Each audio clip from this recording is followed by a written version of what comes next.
আসসালামু আলাইকুম ওয়া রাহমাতুল্লাহি ওয়া বারাকাতুহু। ওয়া আলাইকুম আসসালাম ওয়া রাহমাতুল্লাহ। কেমন আছেন আপনারা? দেন আস্তে আস্তে কয়েক মিনিট দেন। রিভাব দিলে ভালো হয়, রিভাব দিয়ে।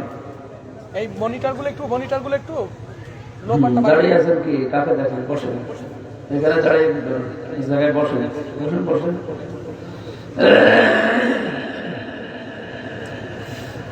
إن الحمد لله والصلاة والسلام على رسول الله أما بعد فأعوذ بالله من الشيطان الرجيم بسم الله الرحمن الرحيم إن الأبرار لفي نعيم على الأرائك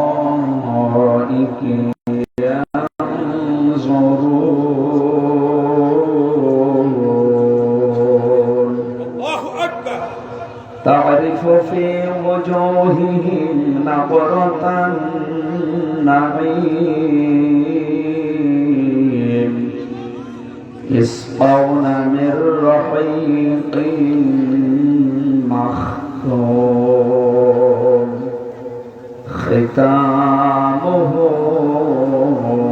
مسك وفي ذلك فليتنافس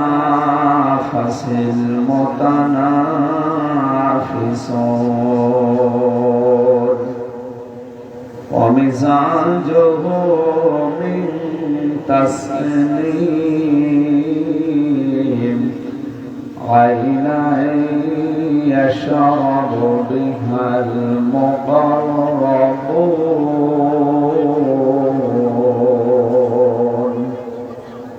صدقت يا ربنا اللهم صل على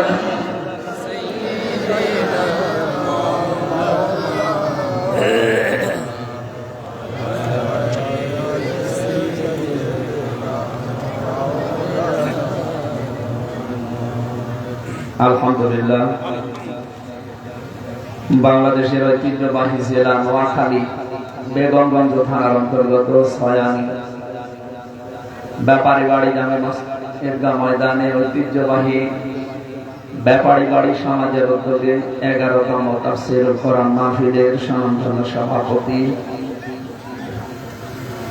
অত্র এলাকার সর্বজন শ্রদ্ধাভাজন ব্যক্তিত্ব জনাব মোহাম্মদ ওমর ফারুক দামাত বারকাতুহুল আলিয়া, মাহফিলের প্রধান আকর্ষণ আন্তর্জাতিক খ্যাতি সম্পন্ন ইসলামী সঙ্গীত শিল্পী, সুর সম্রাট, বিশিষ্ট আইনজীবী অ্যাডভোকেট শিল্পী রকনুজ্জামান যশোর, আমার খুলনা বিভাগের গর্ব, আতালাল্লাহু আমরাহু ওয়া বারাকাল্লাহু ফি হায়াতি, বলেন আমিন। 2-3 দিন আগে মাকে হারিয়েছেন, আল্লাহ মাকে যেন জান্নাতুল ফেরদাউস নসিব করেন। আমিন। আলোচনা রাখলেন মাওলানা হোসাইন মাহফুজ চুয়াডাঙ্গা, মাওলানা ওয়াজিউল্লাহ, মাওলানা আবুল হোসাইন। আসরের পর থেকে মাগরিব পর্যন্ত যিনি কথা বলছিলেন নোয়াখালীর সন্তান, ইসলামিক চিন্তাবিদ, শিক্ষাবিদ, হাজার আলেমের উস্তাদ, প্রখ্যাত মুফাসসির আলহাজ মাওলানা সাইফুল্লাহ মনির, অধ্যক্ষ সোনাইমুড়ি হামিদিয়া কামিল মাদ্রাসা সোনাইমুড়ি নোয়াখালী। আল্লাহ তার কথাগুলো আমাদের জীবনে বাস্তবায়ন করার তৌফিক দিন। আওয়াজ বাড়ি খাইবে, ইফেক্টটা কমাই দিতে হবে।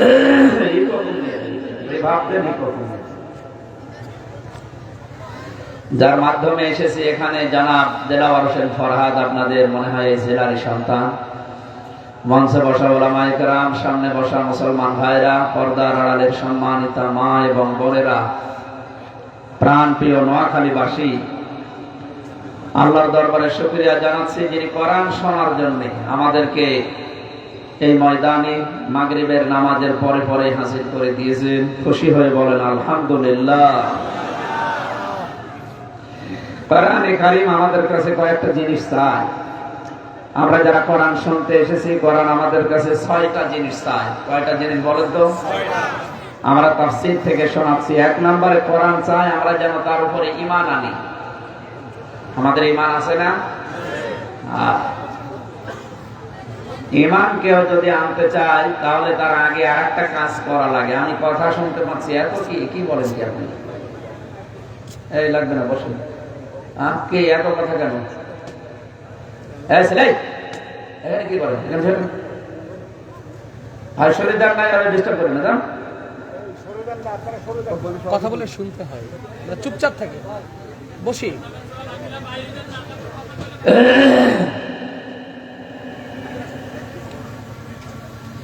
সূরা মুহাম্মাদের 2 নম্বর আয়াতে আল্লাহ জানিয়েছেন, আল্লাযীনা আমানু ওয়া আমিলুস সালিহাত ওয়া আমানু বিমা নুজিলা আলা মুহাম্মাদ ওয়া হুয়াল হাক্কু মির রাব্বিহিম কাফারা আনহুম সাইয়্যাতিহিম ওয়া আসলাহা বালাহুম। তোমরা যারা আল্লাহকে বিশ্বাস করো, ভালো ভালো কাজের আঞ্জাম দাও, আমলে সালেহ করো। সালেহ মানে, আমরা এই শব্দটা নিয়ে অনেকে ভেজালে আছি। সালেহ মানে মনে করি নেক কাজ। সালেহ মানে সৎ হওয়া না, এতটুকুই না। সালেহ মানে শুধু নেক না, শুধু সৎ না। এজন্য যারা আল্লাহর আইন চায়, সৎ লোকের শাসন চায়, এই শব্দের ভেতরে সালেহ শব্দটা দিয়েই তারা এই স্লোগান বানিয়েছেন। এর ভেতরে 2টা অর্থ আছে। শুধু সৎ হলে হবে না, সালেহ মানে যোগ্য হওয়া লাগবে। আমার কথা বুঝতেছে? শুধু সালেহ মানে সৎ বা নেক নয়, এটা যোগ্য হওয়া লাগবে আপনাকে। এই জন্য ইমানের পরে পরে যেখানে সালেহ শব্দটা আছে, জান্নাতে যাওয়ার যোগ্যতা আপনাকে আগে অর্জন করা লাগবে। এদেশে যে সমস্ত দল কাজ করছে এদেশকে শান্ত করার জন্য, দেশের সুখ শান্তি সমৃদ্ধি বৃদ্ধি করার জন্য, তাদের ভেতরে অন্যতম একামতে দিন যারা পালন করতে চায়, তাদের ভেতরে দেখবেন যোগ্যতা সম্পন্ন মানুষগুলো ধীরে ধীরে গড়ে ওঠে প্রত্যেকটা দিক এবং বিভাগে। আপনি এটা যদি রাজনীতি মনে করেন, হ্যাঁ এইটাই রাজনীতি।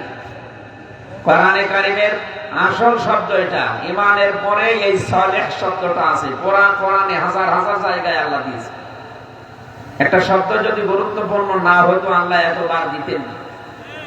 এই জন্য সালেহ মানে শুধু নেক না, শুধু সৎ না। বহু সৎ মানুষ আমরা দেখেছি এদেশে, যে সৎ মানুষকে দায়িত্ব দেওয়ার পরেও তারা সঠিকভাবে পালন করতে পারে না, কারণ তারা যোগ্য না। কথা বলছেন? যে যেই দিক এবং বিভাগে আমরা কাজ করতে চাই, ওই বিভাগের জ্ঞান লাগবে এবং প্রশিক্ষণ লাগবে। সুচারুরূপে আঞ্জাম যদি আপনি দিতে পারেন, তাহলে আপনাকে সালেহ বলা যায়। আর এইটাই একামতে দিন যারা এদেশে কায়েম করতে চায়, তারা এইভাবেই মানুষকে গড়ে তুলতে চাচ্ছে।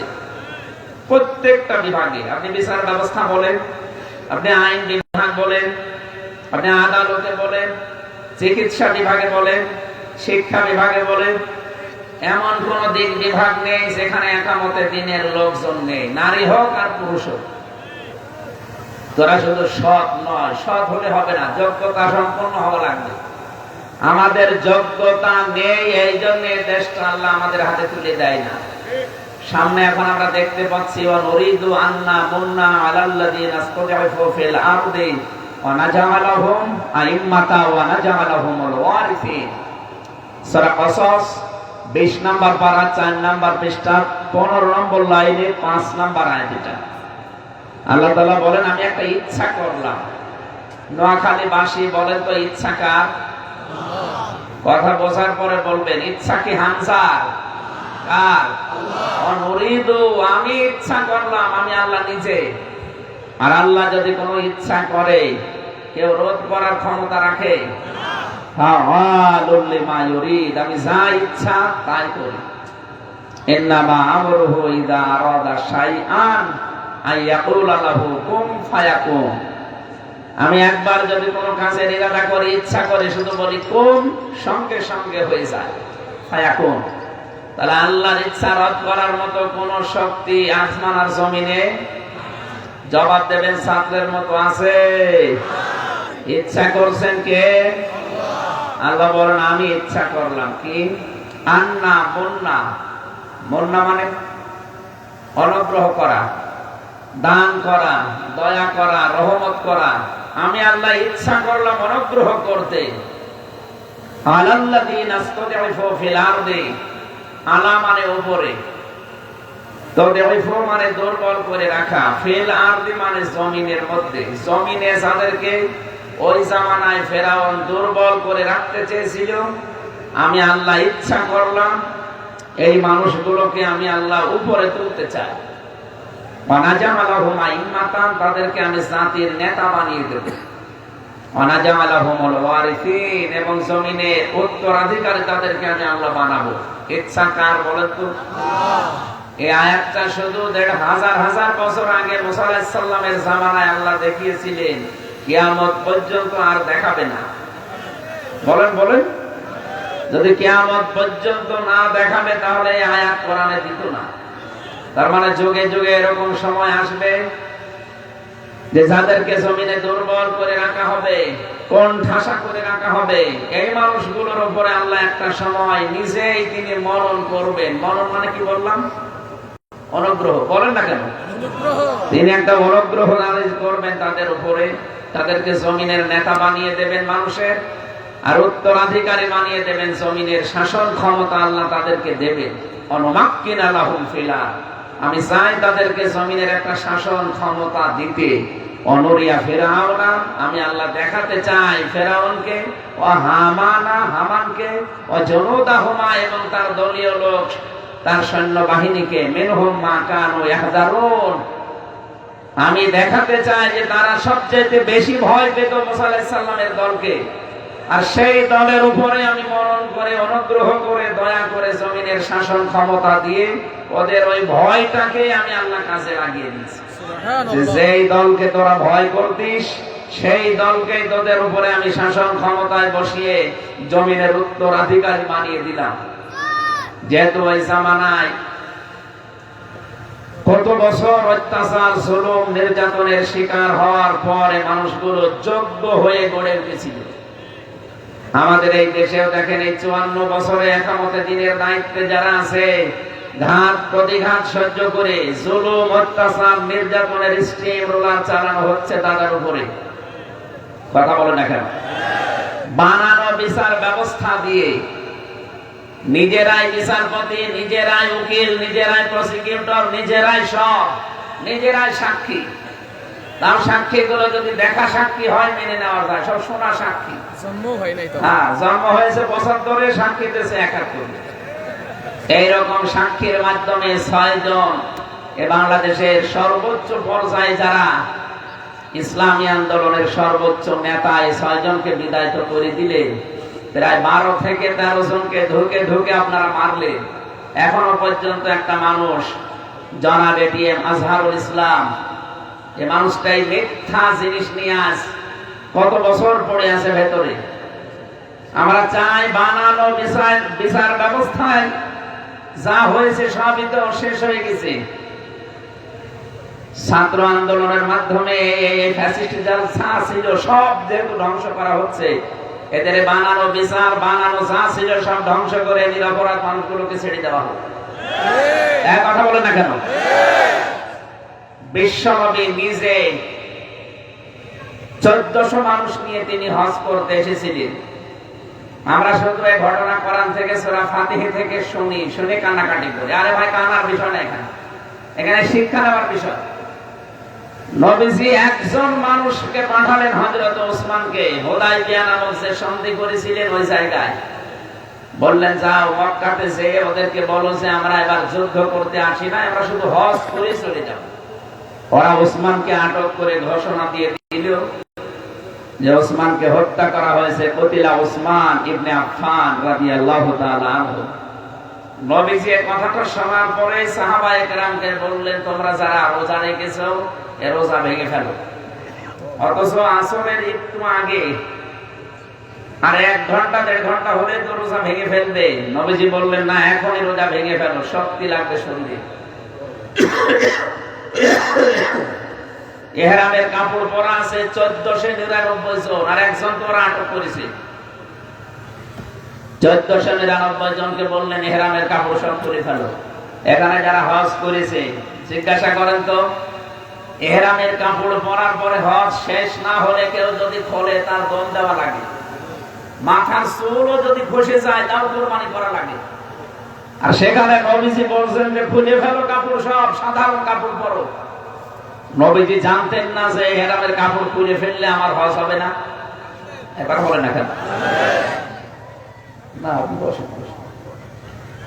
কি বোঝাতে চাচ্ছিলেন নবীজি? এটা 18 নম্বর আয়াতে আছে, সূরা ফাতিহা 26 নম্বর পারা 12 নম্বর পৃষ্ঠার 5-6 নম্বর লাইনে আছে। আল্লাহ রাব্বুল আলামিন বলেন, লাকাদ রাদিয়াল্লাহু আনিল মুমিনিনা ইয ইউবাইউনাকা তাহতাশ শাজারাতি ফাবিমা মা ফি কুলুবিহিম ফানজালাস সাকিনাতা আলাইহিম ওয়া আসাবাহুম ফাতহান করিবা। খুব ভালো করে কোরআন থেকে শিক্ষা নেবেন। আল্লাহ শব্দ শুরু করার আগে লাকাদ দিলেন, লাম একটা, কদ একটা। যারা আরবি গ্রামার বোঝে তাদের জিজ্ঞাসা করেন কত কঠিন শব্দ দুইটাই। লাম ব্যবহার করা হয় আরবি গ্রামার অনুযায়ী 13টা অর্থে। কদ, সিন, সাফা, কদ, লাম, এরকম 13টা জিনিস আছে। কোন সেন্টেন্সের আগে আসলে অর্থ হয় অবশ্যই, তাড়াতাড়ি। আল্লাহ আয়াতটা নাযিল করছেন কোন সময়? নবীজি ডাক দিয়ে বললেন, সাহাবায়ে কেরাম, ওরা তো একজনকে আটক করে ঘোষণা দিয়েছে নাকি ওসমানকে হত্যা করে ফেলেছে। তোমরা আমি যে খেজুর গাছের নিচে এখন দাঁড়িয়ে আছি, এই গাছের উপরে আমি হাত দিলাম, আমার হাতের উপরে তোমরা 1399 জন হাত লাগাও। সবাই হাত একটা একটা করে বিভিন্ন জায়গায় দিচ্ছে। নবীজি নিজের বাম হাতটা উপরে তুলে দিলেন। সাহাবায়ে কেরাম বলে, হে নবী, আপনি তো একবার হাত দিয়েছেন, আবার আরেকবার হাত দিলেন, এ কোনটা? নবীজি বলেন, আজকের এই যে বায়াত এখন গ্রহণ করা হবে, এই বায়াতটার উপরে আল্লাহ নিজে খুশি হয়ে গিয়েছেন। এখানে যেহেতু একজন নেই, 1399 জন আমরা আছি, সবার উপরে আল্লাহ রাজি হবে যে আর একজন তো নেই, তাকে তো ওরা আটক করেছে, ওরা হত্যার ঘোষণা অলরেডি দিয়ে দিয়েছে, তাকেও তো অন্তত আল্লাহর দরবারে কবুল করাতে হবে। এই জন্য আমার এই বাম হাতটা দিলাম, এটা ওসমানের হাত। আমরা আজকে সিদ্ধান্ত নিয়ে যাচ্ছি, ফরজ রোজা শেষ, ফরজ হজ শেষ, দরকার বেঁচে থাকলে পরে করে দেব। কিন্তু আজকে একটা নিরপরাধ মানুষকে ওরা বিনা কারণে মেরে ফেলেছে। এই হত্যার প্রতিশোধ না নিয়ে আমি নবী, রহমতের নবী, তারপরও মদিনায় ফেরত যাব না। এই ঘোষণা দিয়ে যখন তিনি এই বায়াত করাচ্ছেন, তখন আল্লাহ আয়াতটা নাযিল করলেন জিবরাইলকে দিয়ে, লাকাদ রাদিয়াল্লাহু আনিল মুমিনিনা ইয ইউবাইউনাকা তাহতাশ শাজারাতি। তাহতা মানে নিচে, শাজার মানে গাছ। ওই গাছটা হয়তো নেই, কিন্তু গাছের এখনো বাচ্চা আছে। আমি যে রোজার মাসেও গিয়েছিলাম, রমজানে যেয়ে দেখি ওই মসজিদের পাশেও গাছটা। আমার বিশ্বাস হয় না ওই গাছটা কিনা, কিন্তু ওই গাছের হয়তো চারা হবে। আজ 1500 বছর হচ্ছে, এখনো পর্যন্ত আল্লাহ চিহ্ন রেখে দিয়েছে। ওই গাছের নিচে মুমিনরা আপনার হাতের উপরে যে হাত দিয়ে বায়াত গ্রহণ করছে, হে নবী, আমি অবশ্যই অবশ্যই ওই মুমিনদের উপরে খুশি হয়ে গেছি। সুবহানাল্লাহ। খুশি হয়ে গেছেন কে? আরো জোরে বলেন। এতটুকু শেষ করেননি, আয়াতের পরবর্তী অংশ, ফাআলিমা মা ফি কুলুবিহিম, এদের প্রত্যেকের অন্তরের ভেতরে কি আছে আমি তো জানি, কারণ এখন প্রত্যেকেই ওসমান হত্যার প্রতিশোধ না নিয়ে কেউ মদিনায় ফেরত যাবে না, এই সিদ্ধান্ত নিয়ে ফেলেছে। একটা নিরপরাধ মানুষের সামনে দাঁড়ানো, নিরপরাধ মানুষের পাশে দাঁড়ানো যে কত বড় কাজ, আমার আল্লাহ নিজে ঘোষণা দিয়ে জানালেন। আজকে এই 1399 জন, এমনকি নবীজি আপনি যে বাম হাত দিলেন ওসমানের হাত বলে 1400 মানুষের উপরে আমি আল্লাহ রাজি হয়ে গেছি। ওয়াতাবাহুম ফাতাহান করিবা ফানজালাস সাকিনাতা আলাইহিম, এমনকি আমার রহমত এখন আল্লাহ নাজিল করছি আপনাদের উপরে। আর একটা সুনিশ্চিত বিজয়ের সুসংবাদ তোমাকে আমি দিচ্ছি।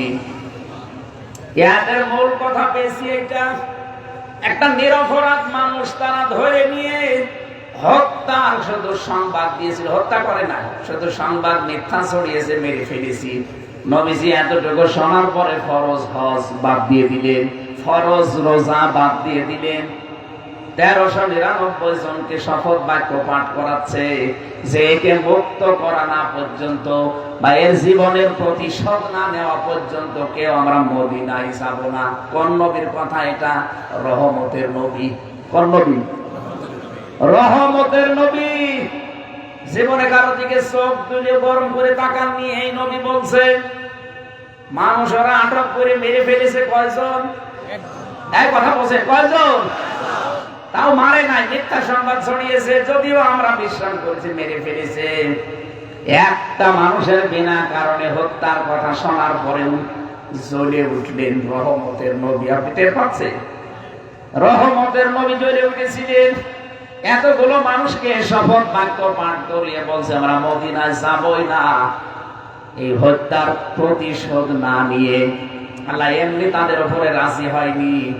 আল্লাহ বলেন ফাআলিমা মা ফি কুলুবিহিম, ওদের প্রত্যেকের অন্তরের ভেতরে এই ছিল যে হ্যাঁ ওরা অন্যায়ের বিপক্ষে, ন্যায়ের পক্ষে। মানুষ একটা হোক, কিন্তু একটা মানুষের জীবনের দাম আল্লাহর কাছে অনেক বেশি।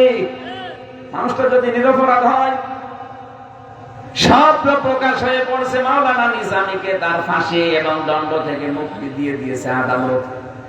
এক কথা বলছে না? কয়েকদিন আগে দণ্ড থেকে মুক্তি দিয়ে দেয়নি।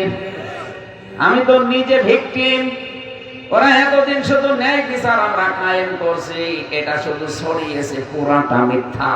মামলার রায় ওদের, মামলার পিপি ওদের, মামলার ম্যাজিস্ট্রেট ওদের, যিনি রিমান্ডে লেভেল অফিসার গুলো সব ওদের। আমরা কি?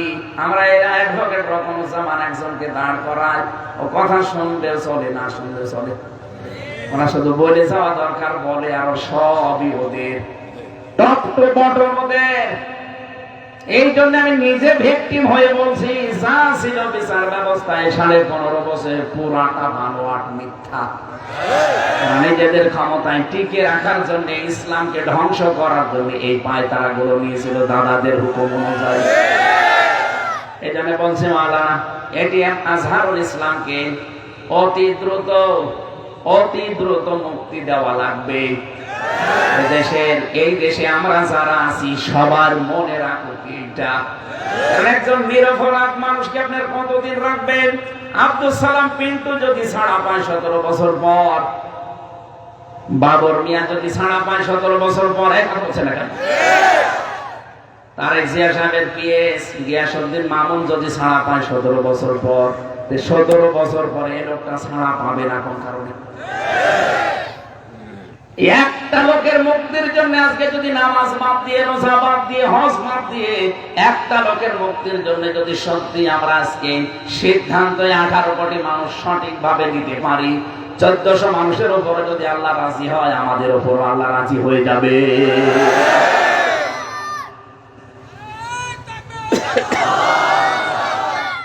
এই অন্যদিকে কথা না নিয়ে বোঝার চেষ্টা করেন। আমি যা বললাম বুঝেছেন কিনা বলেন? আমি যদি কিছু বানিয়ে বলি, কোন হুজুর নিয়ে আসবেন, নিয়ে এসে বসান। আমি আয়াত, পারা, পৃষ্ঠা, লাইন, রুকু সব বলে দিয়েছি, আপনি নিয়ে আসেন, কোন তাফসীর নিয়ে আসবেন। এই জন্য সালেহ মানে যোগ্য হওয়া লাগবে। আজ আমরা যোগ্য না, এই জন্য দেশটা আমাদের হাতে আল্লাহ তুলে দেয় না। সামনে আমরা এমন মানুষ তৈরি করতে চাই যেন সৎ হয় এবং যোগ্য হয়। আপনি হয়ে দেখেন, অবশ্যই আল্লাহ তার ওয়াদা পূরণ করবেন। ইন্নাল্লাহা লা ইখলিফুল মিআদ, আল্লাহ ওয়াদা ভঙ্গ করেন না। সুতরাং আল্লাহর এই ওয়াদা আমরা দেখতে চাই। কোরআন আমাদের কাছে কয়টা জিনিস চেয়েছিল? 6টা। বলেন 1 নম্বরে আমরা যেন ঈমান আনি। ঈমান আনার আগে একটা কাজ করা লাগে, সে কাজের নাম কি? ওযু করতে হবে, গোসল করতে হবে। ঈমান আনার আগে একটা কাজ করা লাগে, সেটা হচ্ছে তাগুত ছেড়ে দিতে হয়। কি বললাম? তাগুত ছেড়ে দিতে হয়। কেউ যদি তাগুত না ছেড়ে ঈমান আনে, ওই ঈমান যখন তখন ছিঁড়ে যেতে পারে। এটা আমার বানানো কথা না। সূরা বাকারা 3 নাম্বার পারার 1 নাম্বার পৃষ্ঠার 13 নাম্বার লাইনের 256 নাম্বার আয়াতের মাঝের অংশে আছে। যতগুলো তাফসীর আমি পড়েছি সব মুফাসসির আয়াতের ব্যাপারে একমত। বাতাস আরো 2 মিনিট দেন। এই আবু সাহেব তুমি আসো। মানে জেলে যাওয়ার পরে কয়েকটা রোগ হয়ে গেছে, তো তার ভেতরে এই যে গা ঘেমে যায়, আর গা ঘামলে একটু পরে আমি অসুস্থ হয়ে যাই। ওকে দেন ওকে দেন ওকে দেন ওকে দেন বাচ্চাকে দেন। আল্লাহ রাব্বুল আলামিন বলেন, ফামাইয়াকফুর বিত-তাগুতি ওয়া ইউমিন বিল্লাহ ফাকাদ ইসতামসাকা বিল উরওয়াতিল ওয়াসকা লা ইনফিসামা লাহা। আল্লাহ পাক বলেন, কেউ যদি ঈমান আনতে চায় তার প্রথম কাজ হবে সে যেন তাগুত ছেড়ে দেয়। তাগুত ছেড়ে দিলে সে এমন একটা মজবুত রশি ধারণ করবে যেটা কখনো ছিঁড়ে যাবে না। আর তাগুত ছেড়ে না দিয়ে যদি ঈমান আনে, ও ঝড় আসা লাগবে না, শুধু ঝড়ের পূর্বাভাস দেখলে ওর ঈমান নিভে যাবে। ঠিক ঝড় উঠে এসে সেই নোয়াখালী শহরে, এখান থেকে ওর বাতি নিভে গেছে। আমি বাংলাদেশের দিকে তাকিয়ে বলেন, তাগুত ছেড়ে দিয়ে যারা ঈমান এনেছে ওদেরকে কেউ টলাতে পারে নাই, পারবেও না। আরে ভাই, আমি নিজে তো সাক্ষী। ডক্টর শফিকুল ইসলাম মাসুদ এই লোকটাকে 57 দিন রিমান্ডে দিয়েছিল। এর এই সমস্ত জায়গাগুলো রাখে নাই। আমার যেই অফিসার নিয়েছিল রিমান্ডে 10 দিন, ওনাকে নিয়েছিল ওই অফিসার 57 দিন। বলছে আমরা ফুটবলের মতো লাফিয়েছি, এমন কোন জায়গা নেই ওরা হাড়গোড় ঠিক আছে। পেরাইগুলো সব পিটিয়ে আমরা উল্টা পাল্টা করে ফেলেছি। বলেছিলাম তোর ভিক্ষা করে খাওয়া লাগবে, তোর হাড়গোড় একটাও থাকবে না। বাংলাদেশের ইতিহাসে এইটাই প্রথম যে 57 দিন কোন মানুষ রিমান্ডে থাকে। এরপরেও তারা এক চুল সরাতে পারে নাই। কথা বলেন না কেন? সরাতে পেরেছে। দেলাওয়ার হোসেন লজ্জাস্থানের ভেতরে তার গরম করে ঢুকিয়েছে আমার সামনে। আমার তো চোখ বেঁধে নিয়ে গেল। যাওয়ার পরে চোখ খুলে দেখি কি কঠিন অবস্থা। আমার পেছনে হাত বাঁধা, ডান্ডা বেড়ি দেওয়া, পায়ে 2 পায়ে তাও মাজার সাথে দড়ি বানিয়ে টাঙিয়ে রেখেছে। আর ওদেরকে ওই শাস্তিগুলো আমার দেখাচ্ছে যে এইভাবে আমরা মারি। প্রথমে দেখলাম নিয়ে আসলো এই যে নখ তোলার জন্য মেশিন, এত বড় বড় প্লাস নিয়ে এসে বলছে এগুলো দিয়ে পায়ের আর হাতের নখ তুলি আমরা। আর একটা মেশিন নিয়ে এসেছে, বলছে এগুলো দিয়ে ভুরু তুলি, চোখের এই যে যেগুলো দেখতে পান এগুলো তুলে ফেলে চোখ নষ্ট হয়ে যায়, এইগুলো আমরা তুলে ফেলি। এত বড় কঠিন মুহূর্ত চলছে। এর ভেতরে যদি বলে আমি টাঙানো আছে দড়ি দিয়ে, আমার যদি বলে আপনার বউ তুলে নিয়ে আনবো এখন, আপনি কোন ইমানদার পাবেন যে ওই সময় শক্ত হয়ে টিকে থাকতে পারে বলেন? আল্লাহু আকবার। আমার বাচ্চাটার মাত্র 7 মাস, ম্যাডাম তো অসুস্থ। ওই অবস্থায় বলছে আমরা এখন তুলে নিয়ে আসবো। আমার রাত না দিন চলছে আমি তাও জানি না, কারণ মাটির নিচে তো 24 ঘন্টা বোঝা যায় না, রাত না দিন। সকালবেলা সেই সকাল 8:30 9টার দিকে কয়টা পচা ছোলা দিয়েছিল, আর দুপুর বেলা ভাত দিয়েছিল 12:30টার দিকে এক মোড়, মনে হচ্ছে কেউ মাখিয়ে দিয়েছে। আমার পায়ে তো অলরেডি শিকল বাঁধা। এই অবস্থায় নিয়ে যদি এই কঠিন দৃশ্যগুলো দেখায়, এত বড় কঠিন মুহূর্তে ঈমান 57 দিন পর লোকটা ছেড়ে দেয়নি। অথচ বাংলাদেশে আমরা অনেকে বিশাল বিশাল ঈমানদার দেখতে পাই, নামের আগে লেখা দেখি শাহ সুফি। কি সুন্নতের দাবি করে তারা? গরম সুন্নি, ঠান্ডা সুন্নি, মিঠা সুন্নি, কত রকমের সুন্নতের দাবিদার। পুলিশ দেখলে সেদিন শুনলাম যে তাহেরি ভাই দৌড় দিয়েছে। কি আশ্চর্য! কি সুন্নিয়াতের গরম, আর পুলিশ দেখলে বলে দৌড়িয়েছে, পালিয়ে বেঁচেছে। আপনি এত সুন্নতের গরম ভেতরে কোথায় গেল? আমার তো মনে হচ্ছে আহলে সুন্নাত যারা নাম নিয়েছে সুন্নি, আমি যা চিন্তা ভাবনা করে দেখলাম এগুলো সব আগলা মহাব্বত। এদের ঈমানই নেই। কারণ ঈমান আনতে হলে তো তাগুত ছেড়ে দেওয়া লাগে। এরা তাগুত ছেড়ে না দিয়ে ঈমানের দাবি করে, কারণ ওদের সম্পর্ক হচ্ছে ওবায়দুল মুক্তাদিরের সাথে। এক কথা বলে না কেন? বাংলাদেশে যেই কয়েকজন আলেম বিদ্বেষী ছিল তার ভেতর ওই লোকটা ব্রাহ্মণবাড়িয়া, তার সাথে দহরম মহরম, তার সাথে তো সম্পর্ক থাকলে ঈমান আনায় হয় না। আপনি সুন্নির দাবি করেন কি করে? এই ধোঁকা দিয়ে বোকা বানিয়ে উল্টাপাল্টা কথা বলে মানুষকে আর কতদিন বোকা বানিয়ে রাখবেন? এই বাংলাদেশের মানুষের আগে 5 তারিখের আগে চশমা চোখে ছিল, এখন আর চশমা নেই, চশমা খুলে গেছে। জাতি এখন দেখতে পাচ্ছে পুরাটাই ভণ্ড। কিসের আহলে সুন্নি? এগুলো আহলে বেদাত। ইসলামের ভেতরে নতুন নতুন নিয়ম নীতি জারি করে ইসলাম মনে করে মানুষকে পালন করায়, আর এগুলো চট্টগ্রাম বিভাগে বেশি। এক কথা বলছে না কেন? কোথায় পেয়েছেন নবীর নামে মিলাদ পড়া লাগবে? নবীর নামে আপনি দরুদ পড়েন। জন্ম মিলাদ মানে জন্মের দিনে কি করে মানুষ, তার জন্ম নিয়ে আপনি আলোচনা করেন, অসুবিধা নেই। এটা করে আপনাকে 63 দিন একাধারে অনুষ্ঠান করা লাগবে। মিলাদ মানে জন্ম, জন্ম নিতে 63 দিন লাগে। এখন বলছে না কেন? অন্তত 1-1.5 ঘন্টার ব্যাপার, জন্ম নিতে নয় 1 ঘন্টা সময় লাগলো। আপনি এতদিন সময় কি করবেন? 63 বছর যদি কিছু করতে চান, তার পুরা জীবনটা নিয়ে আপনি আলোচনা করেন, তার জীবনটা বাস্তবায়নের চেষ্টা করেন। বিশেষ করে নবুয়তের জিন্দেগি যে 23 বছর, এই 23 বছরের একটা বছর আপনার ভেতরে পাওয়া যায় না। 23 বছরের 13 বছর তিনি মার খেলেন। আপনি কয়দিন মার খেয়েছেন বলেন? 23 বছরের 10 বছর তিনি প্রেসিডেন্ট ছিলেন। আপনি কয় বছর রাজ্য চালিয়েছেন? কিসের আন্দাজে দাবি করে মানুষকে ধোঁকা দেন? এই ধোঁকাবাজি বন্ধ করা লাগবে। আমি বলছি না, বাংলাদেশের সবচেয়ে বেশি ধোঁকা দিয়ে বোকা বানিয়ে রাখে চট্টগ্রাম বিভাগের মানুষকে। সারা দেশের সবচেয়ে বেশি আলেম ওলামা বাস করে এই নোয়াখালী আর কুমিল্লা। আর এখানে এই বেদাতপন্থী মানুষগুলো আসে কোন কায়দায়? পিটিয়ে লম্বা বানিয়ে ফেলবে, কাজের কাজে খালি ভণ্ডামি করে। যে কথাটা তুলেছিলাম, ঈমান আনতে হলে আপনাকে আগে তাগুত ছাড়া লাগবে। যারা তাগুত না ছেড়ে ঈমান এনেছে, ওদের ঈমান আজ পাওয়া যাচ্ছে না। বাইতুল মুকাররমের সাবেক খতিব যেটা তাগুত ছেড়ে না দিয়ে ঈমান এনেছিল, এখন ঈমানই হারিয়ে ফেলেছে। যে লোকটা নৌকা মার্কা নিয়ে দাঁড়াতে পারে, ওর ঈমান থাকার কথা। আমার মনে হয় নৌকা মার্কা না নিয়ে কুকুর মার্কা নিয়ে দাঁড়ালো ভালো হয়েছে। যদি কুকুর মার্কা নিয়ে দাঁড়াতো, তাও অন্তত মানুষ বলতো না ঠিক আছে। আপনি কি মার্কা নিয়ে দাঁড়ালেন?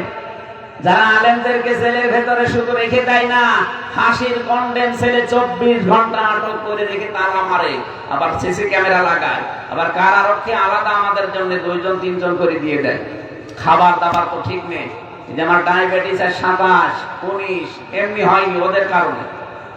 আমার বংশে এসব নেই, অথচ যাওয়ার পরে কতগুলো রোগ, আমার মাথায় রোগ ছিল, এখন ভালো হয়নি। নবীর ওয়ারিসদের সাথে আপনারা যা করেছেন, পৃথিবীর ইতিহাস পাল্টিয়ে ফেলেছেন। এজন্য আমরা বলতে চাই, যারা ঈমান আনতে চান তাগুত ছেড়ে দিন, নয়তো আপনার ঈমান থাকবে না। ঝড় আসলে আপনি আবার বেঈমান হয়ে যাবেন। আমি কি আয়াতটা বানালাম?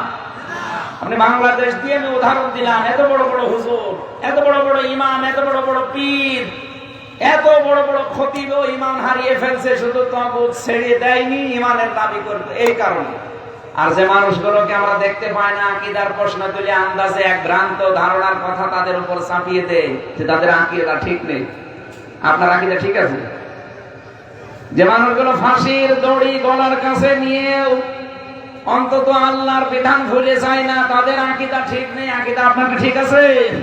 ফাঁসির দড়ি বোঝেন?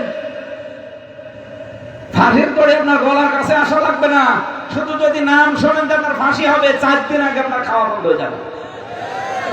আর আমি এটা নিজে দেখেছি। ফাঁসি হবে আজকে রাত 10টায়, সন্ধ্যা 7টায় এসে কারারক্ষী বলছে আপনার ফাঁসি হবে, আপনি প্রস্তুতি নিন। লোকটা বলছে কারারক্ষী ভাই, আপনি এখনো 3 ঘন্টা বাকি, আমি 2 ঘন্টা ঘুমালাম, আমাকে 1 ঘন্টা আগে আপনি ডেকে দেবেন।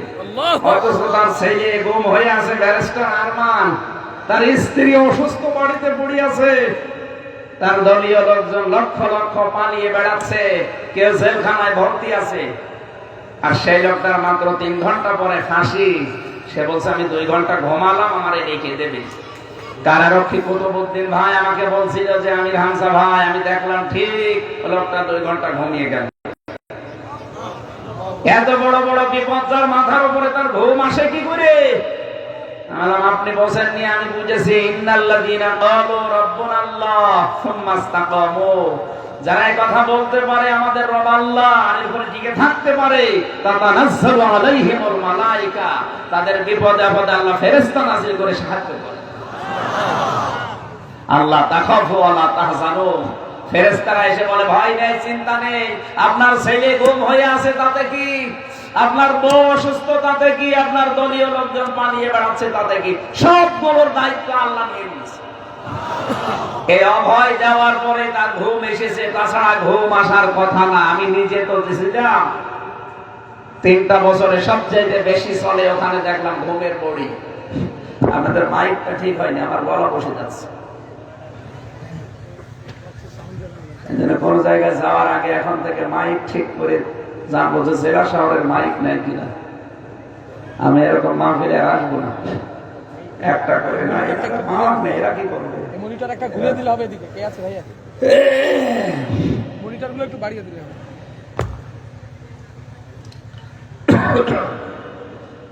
গলা এখন খুবই কষ্ট হচ্ছে, কথা বলতে গেলে তো ঝামেলা। আল্লাহ সহজ করে। সম্মানিত ভাইরা, দেন এটা একটু ঘুরিয়ে দেন, যদি আশপাশে কিছু থাকে দিন। আর এরকম মাইক কোনো মাহফিলে দেওয়ার দরকার নেই ভাই। যেগুলো পারেন না সেগুলো করবেন না। আমাদের গলা নষ্ট করে আপনার লাভ আছে? আপনি তো জানেনই আপনার মাইক ভালো না, আপনি দিতে গেলেন কেন?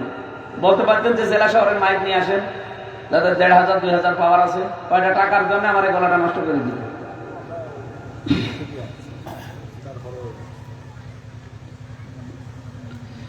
না, দরকার এই নদী পার আর হবো না, আমার তো বেঁচে থাকা লাগবে। কণ্ঠটা তো দরকার আগে, আপনারা ঠিক করেন এই কাজটা। আমি বদদোয়া করবো আপনাদের জন্য। না না, দোয়া আসবে না, আপনি আমার গলাটা নষ্ট করে দিলেন। আন্দাজে নষ্ট করে দিয়ে ভালো করে দিন বললে হবে? আমার যা কষ্ট হচ্ছে এখন আমি তো টের পাচ্ছি। ঠিক হয়নি আপনাদের এই কাজ, আমি সত্যি খুব কষ্ট পেয়েছি।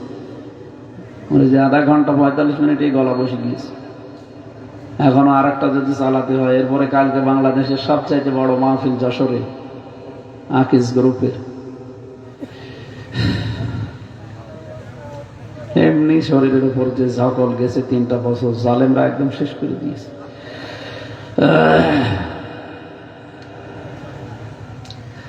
আমার ভাইরা, কোরআনে কারীম থেকে যে কথা আমি তুলে এনেছিলাম, সত্যি যদি কোনো মানুষ আমরা ঈমান আনতে চাই, আমাদের আগে তাগুত ছেড়ে দেওয়া লাগবে। তাগুত না ছেড়ে যারা ঈমানের দাবি করছি, আল্লাহ এই ঈমান ঝড় আসলে আর টিকবে না। আমরা চাই আমাদের ঈমান যেন বিশাল ঝড়ের ভেতরে পাহাড়ের মতো টিকে থাকে। বলেন আমিন। এখন আগে চিনতে হবে তাগুত কি। কোন মানুষ যদি তাগুতি না চেনে, তাহলে সে ঈমান আনবে কি করে আর ছাড়বে কি করে? এটা তাগুতের 7টা অর্থ পেয়েছি নোয়াখালীবাসী। যদি দেখেন এগুলো আপনার ভেতরে আছে, আগে এগুলো বর্জন করেন, এরপরে পড়েন লা ইলাহা ইল্লাল্লাহ। এবার বলেন তো, তাগুতের প্রথম অর্থ হচ্ছে শয়তান। প্রথম অর্থ কি? প্রশ্ন আসতে পারে, শয়তান পদ কোথায়? শয়তান নেই? শয়তান হচ্ছে ওইটা যে লোকটা অহংকার করে, কারণ এটা শয়তানের গুণ, এটা মানুষের গুণ না। পৃথিবীতে শয়তানের প্রথম গুণই হচ্ছে সে অহংকারী। কি অহংকার ছিল কিছু মানুষের, দেখেছেন না? আমাদের রিমান্ডের ওই 10 দিন দেখেছিলাম ওদের কথাবার্তার আর ধরন কি। ওরা আল্লাহরও ভুল ধরত, আল্লাহ পাকেরও ভুল ধরত মাঝে মাঝে আমার সামনে এসে। তোর আল্লাহর এটা করা ঠিক হয়নি, এত যে ইমানদারের বড়াই করো, কই আল্লাহ তো তোমারে আমাদের হাত থেকে বাঁচায় না। আমি কি বলবো বলে? ওই শয়তান দেখতে আমেরিকায় যাওয়া লাগবে না, ভারতে যাওয়া লাগবে না। শয়তান তো ওইগুলো যারা অহংকারী। 2 নম্বরে শয়তান ওইটা যারা যৌনতা ছড়াতে ভালোবাসে। এদেশে বহু মানুষ আছে দেখতে মনে হয় যে উপরে ফিটফাট, কিন্তু নিজের বউ দিয়ে, মেয়ে দিয়ে, বেটার বউ দিয়ে তারা যৌনতা ছড়ায়। আপনার মোবাইল দামি হয়, আপনার ঘড়ি দামি হয়, কিন্তু আপনার বউ আর মেয়েটা কম দামি হয়ে যায়। ওদের শরীরের অঙ্গ প্রত্যঙ্গ গুলো মানুষকে দেখান আর আপনি শান্তি পান। বুঝবেন যারা যৌনতা ছড়াতে ভালোবাসে, নিজের গোপন অঙ্গকে মানুষকে দেখালে ভালো লাগে, আপনি বুঝবেন শয়তান আপনাকে দখল করে ফেলেছে। অ্যাডভোকেট রকনুজ্জামান আজকে রাতে বাড়ি গিয়ে যদি সালাম দেয়, ওনার বউ বেরিয়ে যদি বলে কুকুরের বাচ্চা, ওনার রাগ হবে না? না। জ্ঞানী মানুষ হলে চিন্তা করবে কি, আমি একটা শিক্ষিতা মেয়ে বিয়ে করেছি, একটা ভালো পরিবারের মেয়ে, ধার্মিক, জীবনে কোনোদিন আমার মুখের ওপরে মুখ তুলে কথা বলে না, অথচ আজকে আমার গালি দিল শুকুরের বাচ্চা। অবশ্যই এর জিনে ধরেছে। কি এর জিনে ধরেছে, ভূতে ধরেছে, পরিতে ধরেছে, না তো আমার গালি দেওয়ার কথা না। আপনি যখন দেখবেন আপনি মানুষ, কিন্তু অহংকার আপনার ভেতরে কাজ করে, যৌনতা ছড়াতে আপনার ভালো লাগে, আপনি বুঝবেন আপনি আর মানুষ নেই, শয়তান আপনাকে দখল করে ফেলেছে। 3 নম্বরে তো ওদের অর্থ পেয়েছি, শয়তান তো তারা যারা অপচয় করে। কোরআনে কারিম পুরাটা পড়ি আমি কোন কাজ করলে মানুষ শয়তানের ভাই হয়ে যায় আমি পাইনি, তবে একটা কাজই পেয়েছি, ইন্নাল মুবাদ্দিরিনা কানু ইখওয়ানাশ শায়াতিন। সূরা বানী ইসরাইলের ভেতরে আছে, দুনিয়ায় যারা অপচয় করে এরা আর মানুষ থাকে না, এরা শয়তানের ভাই হয়ে যায়। আপনি বলেন তো বাংলাদেশে অপচয় আছে কিনা? বলেন বলেন। আমাদের এই শারীরিক জীবন থেকে শুরু করে এই শরীর থেকে একেবারে আন্তর্জাতিক জীবন পর্যন্ত মিলান প্রায় জায়গায় সব অপচয়। কত যুবক অপচয় করছে নিজের সময়কে, নিজের শরীরকে। এইদিকে তাকান, যারা মোবাইলের মাধ্যমে বিভিন্ন অপচয় করেন, ওলট পালট জিনিস দেখে নিজেকে আর কন্ট্রোল করতে না পেরে নিজের শরীরের দামি জিনিস যেটা নষ্ট করে ফেলেন, আপনি কি জানেন এটা কি? 1 ফোঁটা বীর্য হতে 70 ফোঁটা রক্তের প্রয়োজন হয়।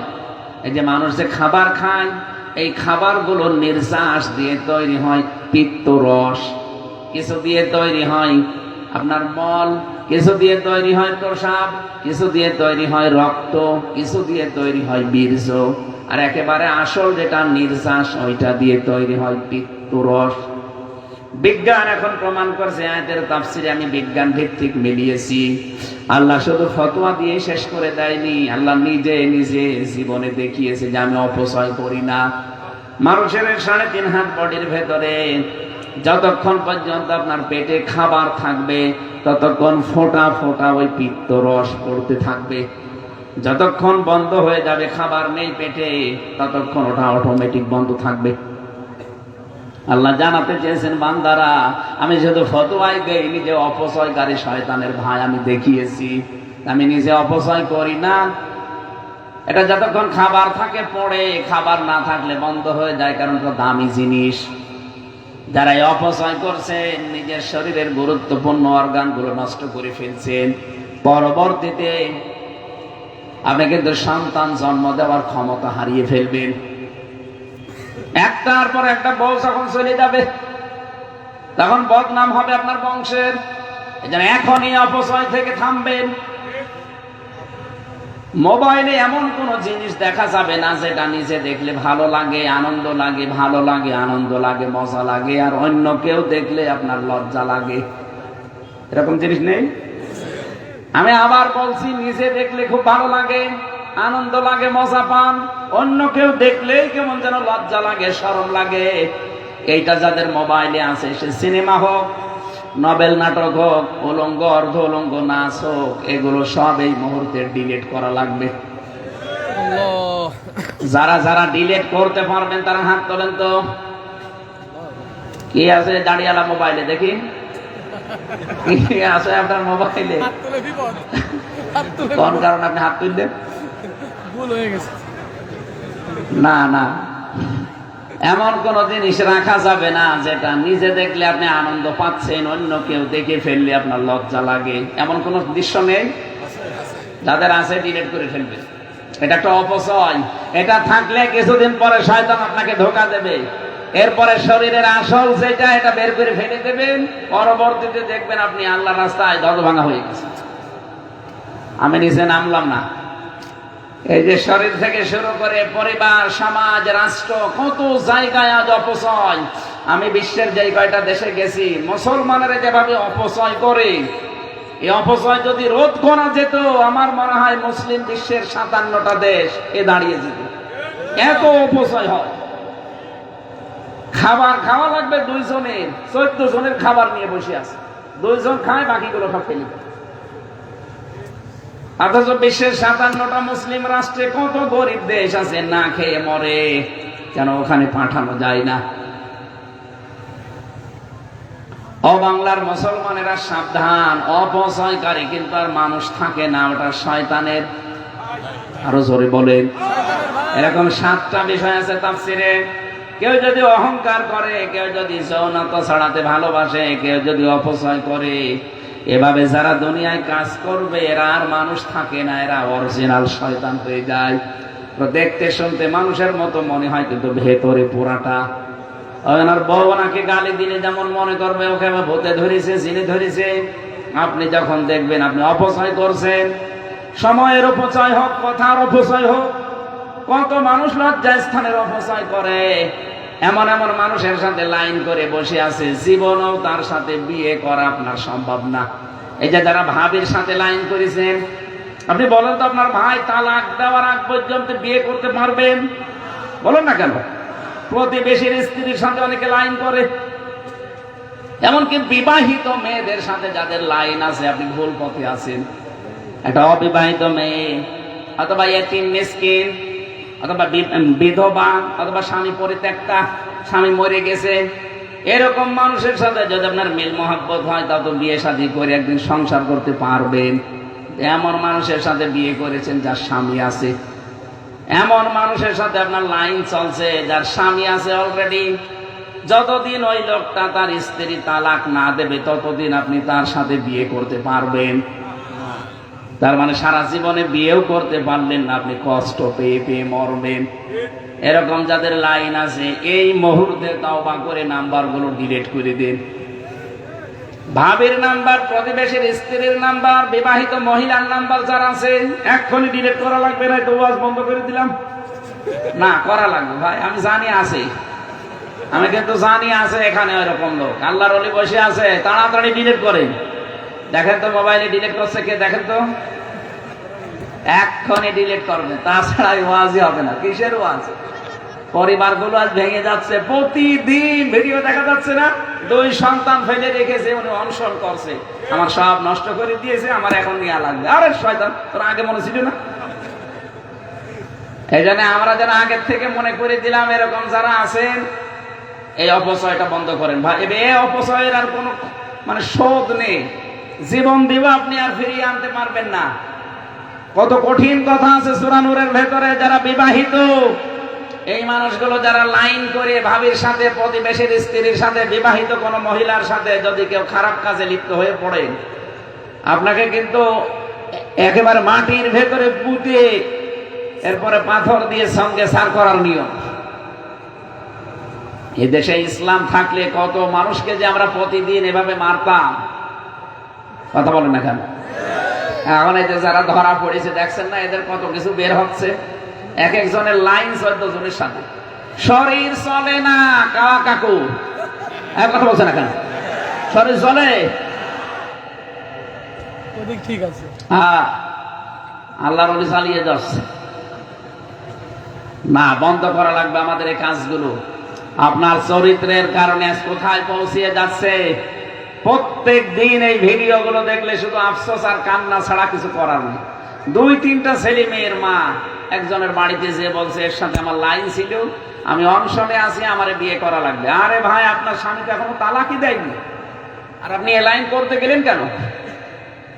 এই অপচয়ে যারা আছেন এক্ষণে রোধ করবেন। এই জন্য আমার কথা ছিল, কেউ যদি আমরা ঈমান আনতে চাই, প্রথম নাম্বারে আমাদের তাগুত ছেড়ে দেওয়া লাগবে। এটা শয়তান তাগুতের প্রথম অর্থ। শয়তানের এই কাজগুলো যারা করছেন, এটা ছেড়ে দিয়ে আপনি ঈমান আনবেন। 2 নাম্বারে তাগুতের অর্থ হচ্ছে মানুষের তৈরি করা আইন। কথা বলেন না কেন?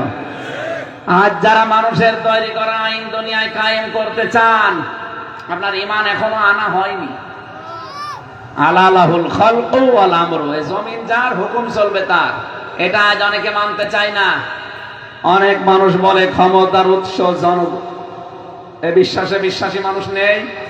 আপনার ঈমান আনা হয়নি ভাই, আমি কাটছাট কথা বলছি। আপনার ঈমান আনা হয়নি। আগে আপনি তাগুত ছাড়েন। তাগুতের 2 নম্বর অর্থ হচ্ছে মানুষের তৈরি করা আইন। মানুষের তৈরি করা আইন কায়েমের চেষ্টা করবেন, দল করবেন, সংগ্রাম করবেন, ভোট দেবেন, আর বলবেন আমি লা ইলাহা ইল্লাল্লাহ। আপনি আল্লাহর সাথে প্রতারণা করছেন।